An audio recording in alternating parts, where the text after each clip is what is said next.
Salut à tous les gars, j'espère que vous avez la forme. Après mon top 5 des meilleurs gardiens du monde que vous avez kiffé, je vous propose cette fois-ci un nouveau top 5, mais celui des gardiens de moins de 23 ans. Ce classement a été assez compliqué à faire car il y a peu de gardiens de cet âge qui sont titulaires en première division et c'est difficile de voir le talent de certains lorsqu'ils sont numéro 2 ou alors en prêt en deuxième ou troisième division. C'est pourquoi tous les gardiens de ce classement ont un minimum de temps de jeu en équipe première. Je tiens à préciser également que ce classement n'est pas celui du plus fort à l'heure d'aujourd'hui, mais plutôt de celui qui a le plus de potentiel, c'est-à-dire celui qui a le plus de chances de faire partie des meilleurs gardiens d'ici 3-4 ans. Je vous laisse sur ce top 5 en commençant par un gardien que personne ne connaissait il y a quelques mois. Giorgi Mamardashvili. Ce gardien géorgien était totalement inconnu au bataillon avant cette saison et pourtant il a un sacré potentiel. 1m97 de taille, c'est un gardien de grande envergure qui est paradoxalement très explosif athlétiquement, mais aussi calme dans sa façon de jouer. Son style de jeu est assez complet, il est bon dans tous les domaines. Ce qui est très intéressant chez lui, c'est qu'il a souvent cette envie de capter le ballon pour annihiler toute offensive adverse, ce qui soulage beaucoup sa défense. Il ne faut pas oublier qu'avant de rejoindre Valence en début de saison, il ne jouait qu'en championnat géorgien. Le fait de déjà s'imposer auprès de Silesen, gardien expérimenté, est déjà une très bonne chose. Mais en plus d'être performant d'entrée de jeu dans l'un des 5 grands championnats à même pas 22 ans, c'est déjà très bien. Pas étonnant qu'il dégage une certaine confiance en lui lorsqu'il est sur les terrains. Cependant, sa saison n'est pas aussi belle qu'il l'espérait car la situation de son club et les choix de son coach sont assez bizarres. Le coach met le géorgien titulaire, puis d'un seul coup, met Silesen plusieurs mois, puis ensuite remet Mamardashvili pour ensuite le re-enlever et même parfois mettre le troisième gardien. Une situation qui agace le géorgien et qui me fait penser à celle de l'ancien napolitain Meret qui aujourd'hui peine à se faire montrer. Il aura donc joué 18 matchs de championnat pour 20 buts encaissés dont 8 clean sheets. Un résultat très satisfaisant pour sa première année au très haut niveau. Nul doute qu'il a tout à fait l'étoffe de devenir un très bon gardien par la suite.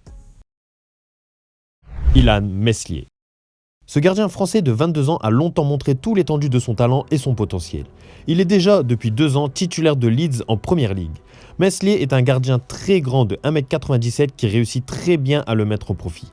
Il a très souvent le bon timing pour utiliser son corps en opposition lors des frappes à bout portant. Et il ne se limite pas qu'à ça. Il détient également une très grande envergure et amplitude qui lui permet d'aller chercher des ballons en lucarne. Il est techniquement très doué et habile. Son jeu au pied ne lui fait également pas défaut du tout puisqu'on voit sa sérénité et sa confiance en lui lorsque le ballon est à ses pieds. Il est très habile et n'hésite pas à dribbler ou prendre des risques qui s'avèrent efficaces. Je trouve que ce gardien est très complet à la fois physiquement et techniquement.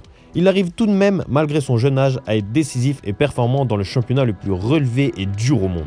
Je ne vous cache pas que je ne suis pas très fan de ce gardien car il ne dégage rien de particulier, contrairement à Maignan. Mais il faut avouer que ses performances à Leeds ainsi que sa technique ne sont pas à négliger. Il a les capacités pour faire partie de l'équipe de France pendant de longues années. Diogo Costa. Ce gardien portugais de 22 ans, bientôt 23 ans, a vécu une année pleine de réussite cette saison. En effet, après 3 saisons sur le banc de Porto, il a enfin pris la place du numéro 1 en début d'année pour rester titulaire tout au long de la saison. Du haut de son mètre 86, c'est le gardien le plus petit de ce classement. Il a un style de jeu assez particulier. Il est très mobile dans la surface, il n'hésite pas à harceler l'attaquant adverse en restant toujours près de lui pour le déstabiliser et l'inciter à faire une erreur. Il est également très dynamique sur ses appuis et très coordonné. C'est un gardien complet, bon dans tous les domaines sans pour autant exceller dans un seul. En 33 matchs effectués cette saison, il n'aura encaissé seulement 22 buts, dont 15 clean sheets. Presque la moitié des matchs joués, il n'a pas pris de but. Pour une première saison dans les buts à 22 ans, c'est une superbe performance. Il a d'ailleurs emmené son équipe vers le titre de champion du Portugal. En plus de son année pleine de réussite, il est récompensé en ayant la confiance du sélectionneur portugais pour jouer les matchs de sélection et faire concurrence à Rui Patricio, l'intouchable portier portugais. Je ne sais pas aujourd'hui qui des deux est le titulaire dans leur sélection, mais nul doute que d'ici 1 an ou 2, si Diogo continue à être en confiance comme cette année, il deviendra très vite le numéro 1 de cette sélection et pourquoi pas titiller les meilleurs gardiens au monde. Marten van de Voorde. Ce tout jeune gardien belge de 20 ans est considéré chez les Diables Rouges comme le futur gardien qui remplacera Courtois. Malgré son jeune âge, il est déjà titulaire en première division belge au sein du club de Genk qui participe parfois à la Ligue Europa. Sa place de titulaire, il ne l'a pas volée. C'est un gardien très grand, très doué sur sa ligne. Je trouve que son style de jeu est différent des gardiens explosifs que l'on voit. Il arrive à avoir un centre de gravité assez bas pour sa taille, ce qui lui permet d'aller chercher des ballons plus facilement au sol qu'en lucarne, contrairement aux autres grands gardiens. Cela est plutôt dû au déplacement et à la posture qu'il utilise pour faire ses arrêts qui est différente à celle des autres. Il dispose également de très bons réflexes en plus de son bon positionnement lors des frappes qu'il reçoit. Néanmoins, je le trouve un peu foufou sur certaines actions et son jeu au pied n'est pas exceptionnel. C'est le problème de beaucoup de gardiens grands en taille. Il paye alors de son inexpérience à son jeune âge, mais il va rapidement le combler au fur et à mesure des matchs qu'il entamera. Il aura effectué une saison complète sur tous les tableaux dans une équipe qui joue régulièrement le top 6 en Belgique. 48 matchs joués, toutes compétitions confondues pour 72 buts encaissés dont 10 clean sheets. Les statistiques ne sont pas superbes, mais pour un début de carrière dans le haut niveau à cet âge-là, ce n'est pas du tout regrettable. Espérons qu'il prenne en sérénité et en maturité dans les années à venir pour qu'il puisse faire partie des meilleurs au monde.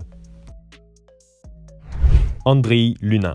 Ce gardien ukrainien de 23 ans, remplaçant de Thibaut Courtois dans l'un des plus grands clubs d'Europe, a l'étoffe de devenir l'un des plus grands gardiens dans quelques années.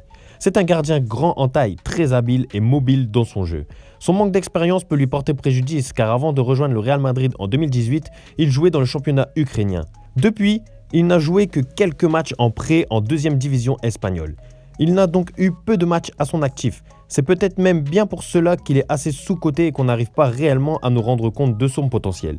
Néanmoins, cette saison, il aura réussi à gratter quelques matchs avec la prestigieuse équipe du Real Madrid.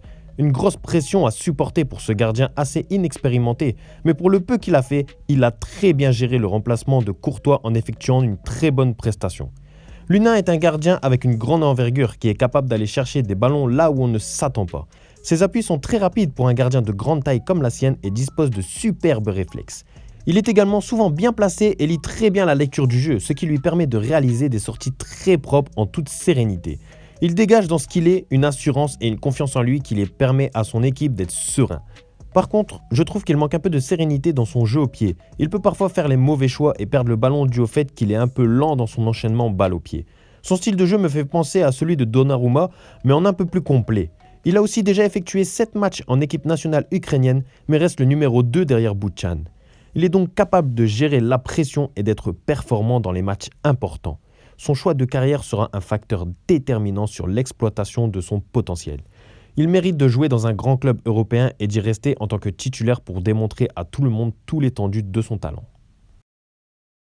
Voilà les gars, ce sera tout pour ce top 5. Il y a certainement des gardiens que vous attendez et que je n'ai pas mis, soit parce qu'ils n'ont pas assez de temps de jeu comme le numéro 2 du Barça, ou soit parce que je ne les connais pas tout simplement.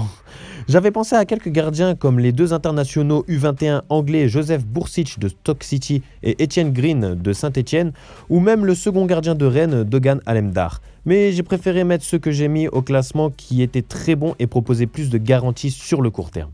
Il y a également de très bons gardiens qui ne peuvent pas être dans ce classement puisqu'ils ont 24 ans comme Radou ou bien même Aaron Ramsdale que j'adore. Étant également un Lillois, j'aimerais bien voir Lucas Chevalier, gardien de 19 ans de Lille prêté à Valenciennes et pouvoir un jour, je l'espère, devenir un grand gardien. Si vous avez un gardien en tête que je n'ai pas cité et que vous pensez qu'il fera partie des meilleurs, n'hésitez pas à me le partager en commentaire. Sur ce, merci d'avoir regardé la vidéo jusqu'à la fin et d'éviter de me citer des gardiens que je viens de dire à l'instant. Bao.